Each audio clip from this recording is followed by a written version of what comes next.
The Category 4 Hurricane Beryl has battered Jamaica, bringing dangerous winds and sea surge, with one person confirmed dead.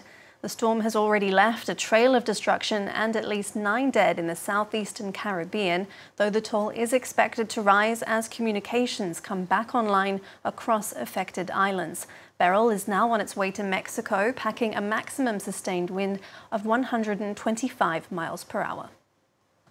We're seeing some ham radio reports of damage, wind damage occurring, storm surge occurring in this onshore flow here where we're seeing these southerly and southeasterly winds into the southern coast of Jamaica. We're expecting to see storm surge of 6 to 9 feet above normal tide levels with dangerous breaking waves and damaging wave action on top of that. So very dangerous conditions ongoing now in Jamaica, and they are going to continue for the next several hours. Everybody's going to want to stay sheltered in place through the rest of the day, through tonight. Well, to talk more on this story, we can bring in Helen Hooker, who's a meteorologist and a hurricane expert at the University of Reading. Thank you very much for joining us. You've said recently that it's not surprising Beryl was the earliest Category 4 hurricane. Why is that? Well, I think what we've seen is an incredible amount of heat within our oceans. So our oceans soak up the extra heat in the atmosphere due to climate change, and this means that the tropical Atlantic is now around 3 to 4 degrees above normal. The temperatures in the sea are more like we'd see in September, and this really makes conditions ideal for developing these incredibly strong hurricanes. And also they intensify very rapidly, which makes early warnings tricky because you have less time to prepare.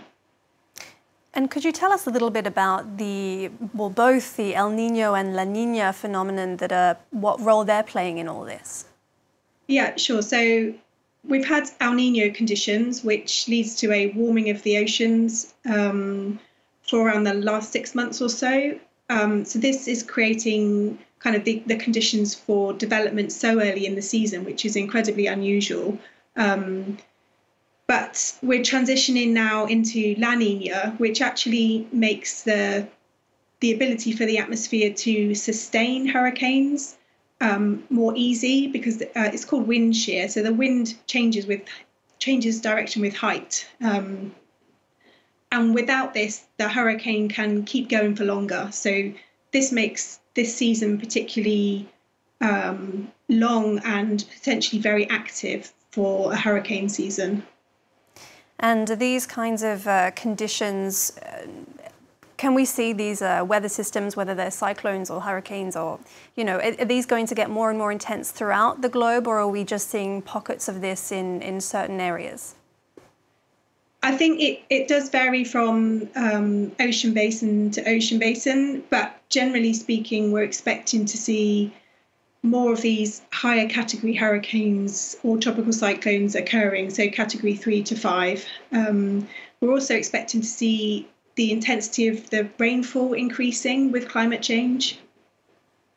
Okay, and how can the governments and residents that are in this storm path now of Beryl, how can they best prepare? Well, I think following the local advice is really important. So I think it looks as though Beryl's still within the Jamaica vicinity, so definitely stay inside until you've been given, I guess, permission to leave. I think also keeping an eye on the forecast for those in the Cayman Islands and the Mexican Peninsula. I think keeping an eye on the forecast and preparing as you've been advised to do.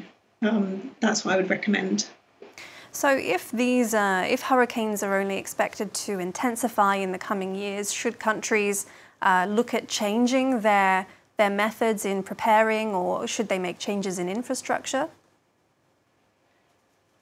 I think that there does need to be a lot of adaptation to these extreme events and changes to preparation plans, because I think perhaps the types of impacts, they might come more quickly than expected, as I mentioned earlier, or we might see increasing inland flooding from the intense rainfall. So I think the different aspects of the impacts from hurricanes and tropical cyclones need to be considered. And what about in this case with Beryl, particularly poor countries in the region, for example, like Haiti, that might not have the means to prepare as well as some of its neighbours? How can countries like this go about preparing for these weather systems?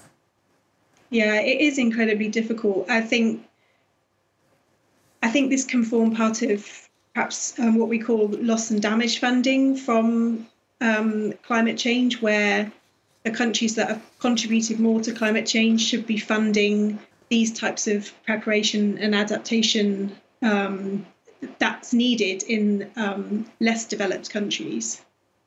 All right, Helen Hooker, a meteorologist at the University of Reading, thank you very much for your insight. Thank you.